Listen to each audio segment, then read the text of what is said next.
Hey guys, thank you so much for joining me in another video. So Celine has entered a new era under Michael Ryder. I don't know what to call these various eras. I saw this Instagram account called Current Era, but this current era we are in is under Michael Ryder. But we have known almost little to nothing about him as a designer until now. So W Magazine just published an article on Michael Ryder. I thought let's talk about it for today, titled "At Celine, Michael Ryder weaves past and present into a bright new future." And I think this is a perfect way to sum his debut. Even with this debut, while we got a sense of this new direction, it still felt very much like an honorific look at Celine as a brand, looking through the various eras. This is why I like this article so much, because it just gave a little bit more insight on who he is, his life, his path into fashion, and how he could be potentially shaping the future of Celine. The article references various quotes from people that attended the show. There's a quote from Dan Levy, who is a very good friend of his, and he states, "He's had so many opportunities to put his ego to the test before, but he's always chosen integrity over everything else. The amazing thing about Michael is he is exactly who he is at all times. There's no frontward facing persona. He's just authentically himself." And I really appreciate that. The article also quotes other guests that attended the show, Jonathan Anderson, who he's very good friends with. He said how he demonstrated his distinct, authentic style and presented a 360-degree vision of how we dress today. The article also mentions how designers like Raf Simons attended the show, Lucy and Luke Meyer, who were formerly at Jill Sander.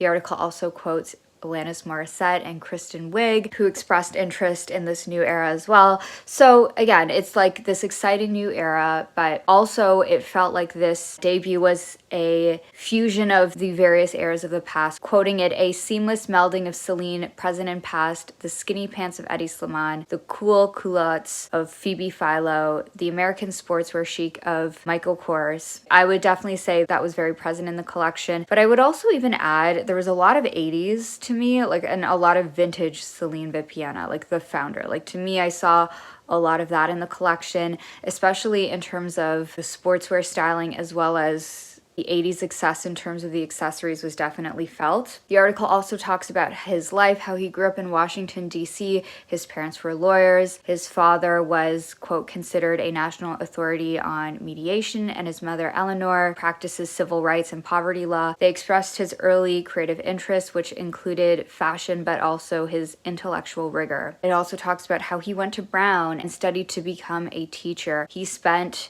time in Brazil studying Paulo Freire's theories of pedagogy, and then went to San Francisco to become a teacher. In the article, he states, "I love teaching and working with my students who were going through all the things you could imagine, abortions and violence included. But at a certain point, I felt something was missing. I was grading papers and I thought, I can always teach, but I'm not going to bust into fashion at age 50. I moved to New York and hustled." It then talks about how he interned in the garment district for the designer Rogelio Velasco, who had worked with Jeffrey Bean and Isaac Mizrahi. And the article talks about how he was fascinated at what Nicola Guesque was doing at Balenciaga. This was such an incredible era at the brand, and he applied for an internship, eventually got the job, and he was described as, quote, the pin giver to Nicola Guesque, working alongside with him. He was quoted as saying, "Balenciaga at the time was like a hermetically sealed religion. It was quietness and intensity and only speaking in French. So I put all of this pressure on myself to learn. I had started dating this guy, Manu, who spoke no English, so that helped." And Manu is now Michael Ryder's husband. He is also head of knitwear at Dior. And then in 2008, he got the call from Phoebe Philo to join as head designer at Celine. Of course, you know, that was such an epic era at the brand. And then she stepped down, and then he decided he actually wanted to go back to teaching. So he went to Calais, giving French lessons to refugees. And he talks about how he enjoyed being outside of Paris during this time. But then all of a sudden he was contacted to design at Polo Ralph Lauren. And he talks about how he immediately connected with Ralph Lauren. He pulled him into his office and how Ralph Lauren said he was like the spitting image of his father when he arrived at Ellis Island. They talked for hours and hours. From then, he was at Polo Ralph Lauren for 6 years. He also said this about Ralph Lauren: Ralph loathes the intellectualization of fashion. The first thing he said to me at a presentation was, "Michael, why do you want to confuse people? You shouldn't have to explain something. You should feel it." He was so right. That's why so many people can project themselves into his lifestyle that he does, because it's authentic. Honestly, reading this, it made me really think this is exactly where Celine as a brand has been like aiming to go. I think Celine really wants to be a Parisian Ralph Lauren. When we think about Americana or Western or prep or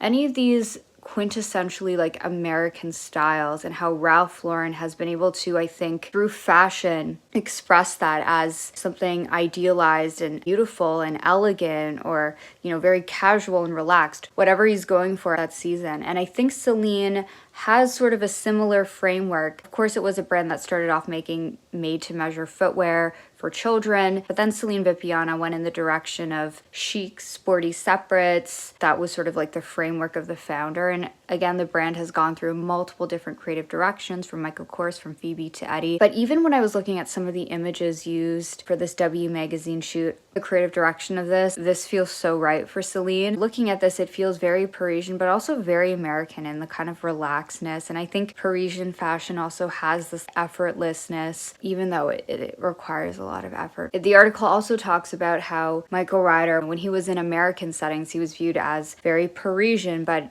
now in more Parisian settings, he is the American. And I think that's what we're seeing at Celine for this new era, this Americana and Parisian fused into one. I also think this kind of like matter-of-fact honesty that Ralph brought, Michael Ryder's also bringing that to the brand. He stated, "Celine makes strong fashion out of real clothes and doesn't need to distract or push into the realm of abstraction in order to excite. Strangely, despite all the talk of timelessness and practical wardrobes in fashion today, very few Parisian brands have decided to take that into capital F fashion." I do think at the luxury level, I notice when it comes to this idea of timeless wardrobes, many consumers, they're not going to the French houses, they're going to brands like The Row, Kate, or now Phoebe Philo, her own brand. I also think about how Phoebe Philo said she didn't need storytelling to make her like a pair of trousers. Like, there's a quote like that. It was like, you either like it or you don't. Versus I think in contrast with Eddie, there was more storytelling and themes and world building at his Celine, but it wasn't, I would say, abstract. It had more elements of fantasy. I would say Michael Ryder is more in the lane of a Phoebe Philo or Ralph Lauren. Say for the Parisian brands, like the big ones that are known for fashion, Dior, Chanel, Louis Vuitton, there is more of an element of fantasy and world building, whereas Michael Ryder, I think his Celine, there definitely is a focus on like the wearability. What stood out to me the most was the styling and sort of this opulence but nonchalance at the same time. And I think that is actually very Celine. I think that is very, if we go back, while we're talking about the Phoebe era, the Eddie era, the Michael Kors era, I think this is actually quite like Celine Vipiana as well.